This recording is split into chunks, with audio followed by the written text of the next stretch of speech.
Hello everyone, welcome back to my YouTube channel. So this is the part 2. The part 1 I have uploaded it earlier. So अगर आपने नहीं देखा है तो आप मेरे चैनल पे जाके उस part 1 को देख सकते हो. So first of all, good morning to everyone. This is the next day. आपने फर्स्ट डे तो देखा ही होगा मेरा कैसा गया ट्रेन में. तो ये है हमारा डे 2 और अभी भी हम ट्रेन में ही हैं. अभी तक हम किसी स्टेशन में नहीं उतरे थे. तो मेरी सुबह होती है सुबह के 6 बजे और हम आंध्र प्रदेश में होते हैं. Let me all tell you the back story कि सुबह मैं 6 बजे कैसे उठी.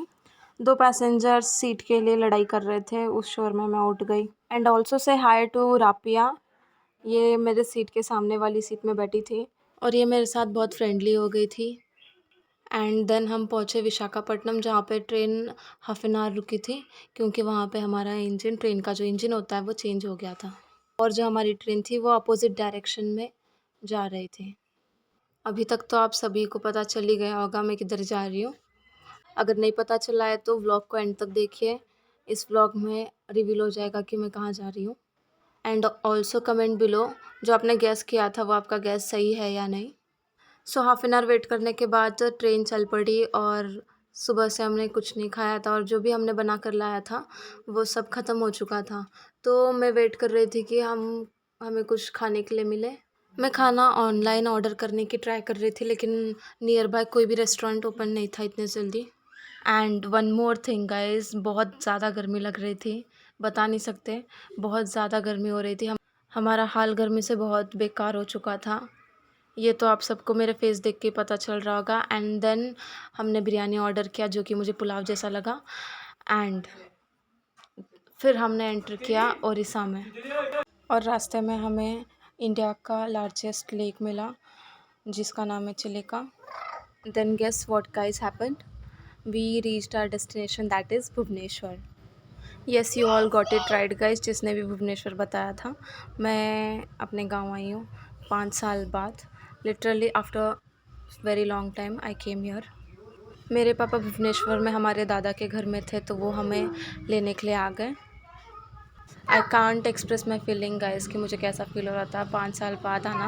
I was feeling so good कि मैं सबसे मिल पाऊँगी. एंड देन हमने ऑटो करी और हम भी गए दादाजी के घर. दिस गांव वाला ट्रिप वॉज वेरी अनएक्सपेक्टेड क्योंकि हमने कभी डिसाइड ही नहीं किया था कि गांव जाने वाले हैं क्योंकि रिसेंटली मम्मी पापा और भाई जाकर आए थे. And this is our dadi's home, दादा दादी का घर. And this is me. वहाँ जाने के बाद हम जल्दी से फ्रेशन अप हुए, नहाए.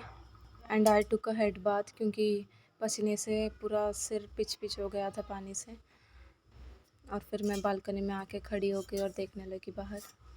To be very very honest guys, जैसे ये क्लाइमेट दिख रहा था, मौसम जैसे दिख रहा है यहाँ पे ब्यूटीफुल, उतना अच्छा मौसम यहाँ पे है नहीं क्योंकि यहाँ 24/7 गर्मी होती है, बस गर्मी. और छत पर जब मैं आई तो मुझे लगा कि ठंडी हवा होगी, but I was very wrong क्योंकि हर जगह से गर्म हवा आ रही थी बस. एंड यहाँ पे सभी घर के छत के ऊपर कुछ ऐसा गार्डनिंग किया गया है.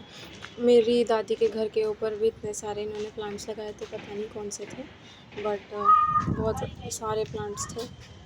एंड सुबह शाम मेरे पापा यहाँ पे इन प्लांट्स को पानी देते थे.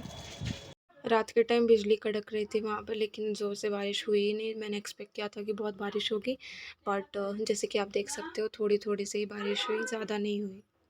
देन दादी ने मुझे एक स्वीट खाने के लिए दिया, पता नहीं उसे क्या कहते हैं. और यहाँ पे सभी लोग महाभारत देखते हुए बैठे थे. देन हमें चाहिए था कुछ सामान. मैं और पापा निकल गए दुकान जो पास में ही था. 2 दिन कंटिन्यूसली ट्रेन में ट्रैवल करने के बाद मैं बहुत टायर्ड हो गई थी तो मैं रूम में आकर सो गए थे. And this was it for the vlog. Stay tuned. Don't forget to subscribe my YouTube channel.